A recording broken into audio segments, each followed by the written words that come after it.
My whole family was invited to my sister's $1.2 million wedding, except me. Don't ruin her moment, Mom whispered like a threat wrapped in pearls. Dad, he chuckled and said, you can't even afford a gift. Stay home. I said nothing, just nodded, smiled even. But my silence, that was a scalpel. My name is R. Winslow. I'm 30, and if you think you know how this ends, stay tuned. What does it cost to be invisible to the people who raised you? And what do you become once you stop trying to be seen? They rented out an entire vineyard in Napa Valley for my sister Savannah's wedding. White roses imported from Ecuador. A private orchestra flown in from Vienna. Gold-rimmed everything, and not a single chair for me. I watched the live stream from my one-bedroom apartment. Savannah twirled in her 18,000 dress. Dad toasted the light of our lives. And Mom, she cried the loudest. No one mentioned the other daughter. The daughter who worked 2 jobs through college. The daughter who once wired $900 to Mom when the mortgage fell behind. The daughter who wasn't photogenic enough, obedient enough, convenient enough. I closed my laptop, booked a flight, and got married the next morning. Just me and James on a bridge in Paris. We wore thrifted clothes and vows written on napkins. Our photographer, a street artist with a film camera, 1 photo, 1 kiss, and the Eiffel Tower lit up behind us like it was blessing the betrayal. I posted it to my socials with no caption, no tag, no explanation. By midnight, it had 2.1 million views. By morning, a journalist called. And by noon, Savannah's PR rep emailed. Hi, Alla. We'd like to discuss the narrative you're putting out there. I didn't reply. I just kept scrolling through the comments. Now this is love. The kind of wedding that makes you cry in the best way. Who is this woman? Just wait. You went viral for 1 photo and suddenly they remembered you exist. I knew it the second Savannah reposted my wedding picture with the caption, so proud of my little sister finding love to hearts. Little sister? She was 4 months younger technically, but always treated me like her prop. The comments lit up. Didn't you exclude her from your wedding? Why didn't she get an invite? And then why does look like the favorite child now? I didn't answer, but Savannah did by calling me. Hey, she started soft as butter. I didn't say a word. She kept going. I had no idea you weren't invited. That was all Mom and Dad. I begged them to include you. Her voice cracked. Oscar-worthy. You know how they are, she whispered as if she hadn't helped design the seating chart. Then came the message from Mom. We're proud of you, sweetheart. Can we talk and then, Dad? Let's put the past behind us. Family first. Family first. After they left me off every list, call, and group photo for the last 3 years. After they told distant relatives I was off finding herself in Europe when I was working 60-hour weeks to survive, my husband James and I sat on our balcony sipping espresso. He said, "Do you want to talk to them?" I shook my head. Instead, I posted 1 more picture, a Polaroid of our vows, scrolled in ink to the ones who show up, not just when it's convenient. No hashtags, no names, just a message. The next morning, I got a call from a wedding magazine. They wanted to do a feature. And later that night, Savannah showed up uninvited Tour Paris apartment with mascara smudged down to her cheekbones and a single line, "You have no idea what you've done." When people feel your glow from afar, they start to panic. Savannah stood in the hallway of our Paris apartment, clutching her designer tote like a shield. Her voice cracked. "You've made me the villain on your wedding day." I didn't answer. James stayed in the kitchen. He already knew this wasn't a conversation. "It was a performance.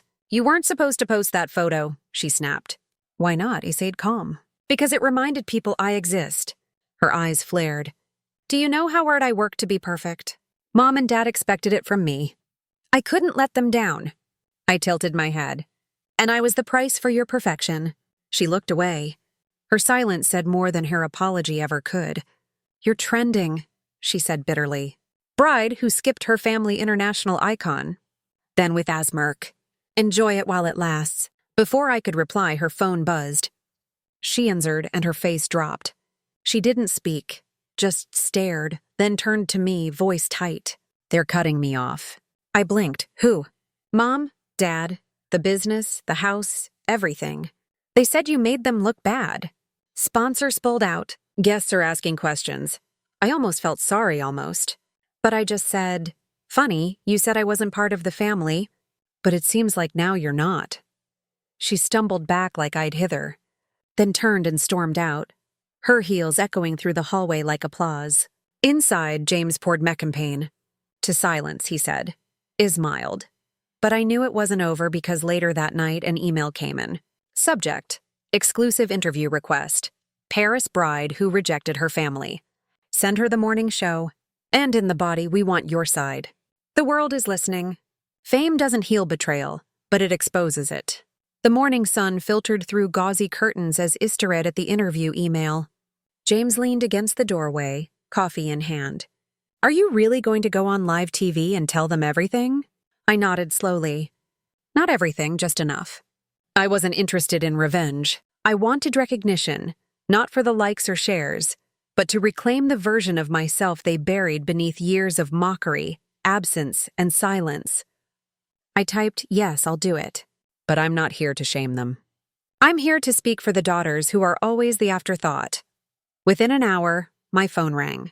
A woman's warm voice. Savannah, this is Claire from the morning show. We saw the photo, but your story, it's more than that. It's a movement. I exhaled. It was never about going viral. It was about being forgotten. Silence. Then Claire whispered, I think a lot of women will relate to that. We set the interview for Friday.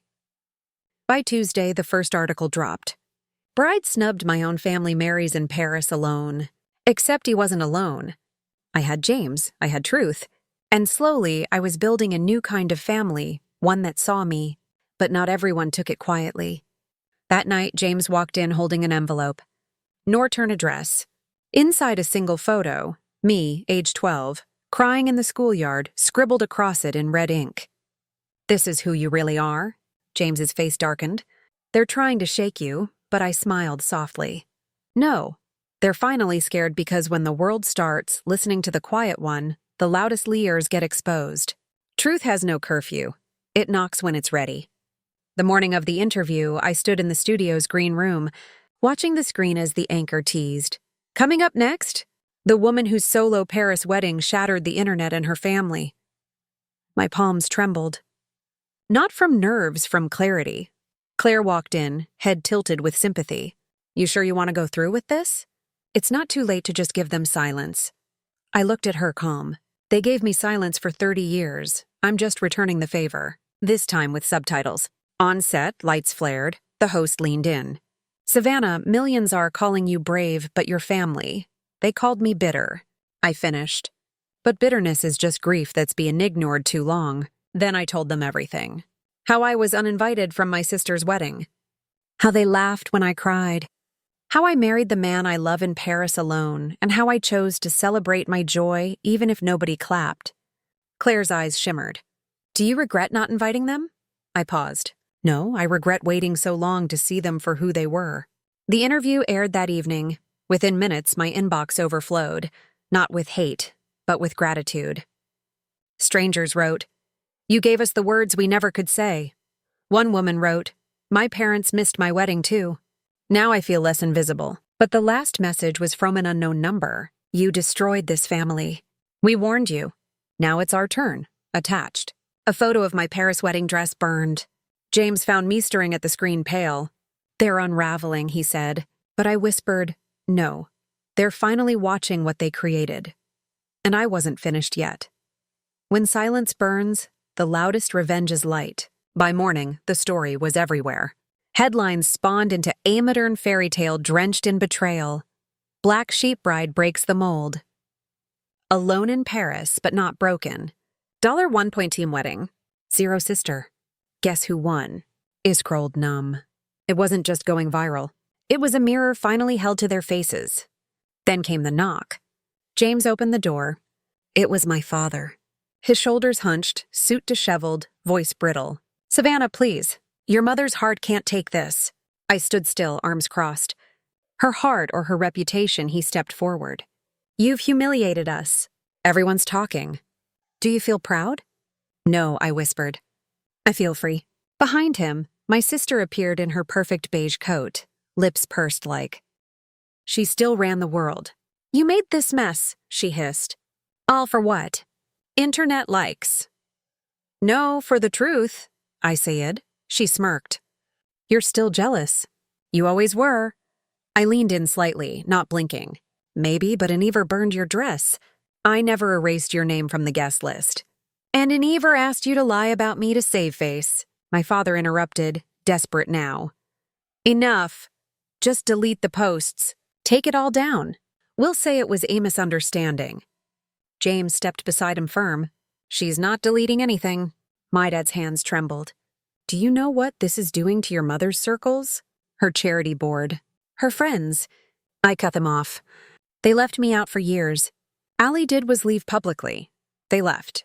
But before closing the door, I said quietly, "Oh, and the Paris photos. I sold the rights. Every click feeds my daughter's college fund." I watched their eyes go wide. That's how you protect family. You invest in their future, not their failure. And with that, I shut the door, not just on them, on decades of quiet swallowing. Forgiveness is a chapter. Closure is the final line. The days that followed were silent, not the aching kind of silence that comes from being forgotten. No, this was the powerful silence of boundaries finally respected. No texts, no voicemails, just the distant echo of their shame rippling through mutual contacts. James brought me tea one morning and said softly, "Do you miss them?" I thought about it. I really did. And then I said, "No, I just miss who I pretended they were." That weekend, something arrived in the mail. A gold envelope, thick and scented, like money had touched it first. It was from me mother. Inside, a letter written in her swirly cursive. "Dear Savannah, regret how things unfolded. Your sister is still healing from the damage, but we hope time will soften things. We think it's best for the family that you step away from public attention. You may be thriving now, but reputation is fragile. Love, Mom and Dad. No apology." "No, we're sorry we erased you." Just another warning to stay in line. I didn't respond. Instead, I framed the letter right beside a photo of my daughter in her Paris flower crown. She asked me that night, "Why don't we see Grandma and Grandpa?" I paused, then knelt beside her. Because sometimes people who are supposed to love you only know how to love themselves. She hugged me tight, and in that moment, I knew the family I wanted didn't vanish. It never existed, but the one I was building with truth, with freedom, with no crown stolen. The tone was real. And finally, it was enough. Blood is not a bond. Truth is. 3 months later, I stood at a quiet art gallery in Copenhagen. My solo exhibit photos of Paris sunlight, childhood shadows, and one centerpiece titled Uninvited. It was the photo James had taken of me outside the chapel. Veil blowing, eyes soft but unbroken. No crowd, just peace. A journalist asked, "Is this about estrangement?" I smiled gently. "No, it's about clarity." That same evening, as people filtered out and soft jazz played in the background, my phone buzzed. A message from an unknown number. "We didn't know you had it in you?" Your sister cried for days. Maybe you've made your point. Come home. I looked at it for a long moment. Then I deleted it. No reply. I didn't need to prove anything anymore. Not my worth, not my kindness, not my success. The love I gave was real, but now it had agate, and those who mocked my silence would never be welcomed through it again. When I tucked my daughter into that night, she whispered, "Was your wedding lonely?" I ran my fingers through her curls. "No," I said. "It was exactly the right people, the ones who showed up, not just to the chapel, but to my life." She smiled, already half asleep. Outside, the moon blinked through a lace of clouds. And for the first time in years, I didn't feel a single pull to look backward. I wasn't the outcast. I wasn't the burden. I wasn't the forgotten daughter. I was the woman who found her freedom by letting them lose access. No revenge, no rage, just locked doors and a life they'd never be part.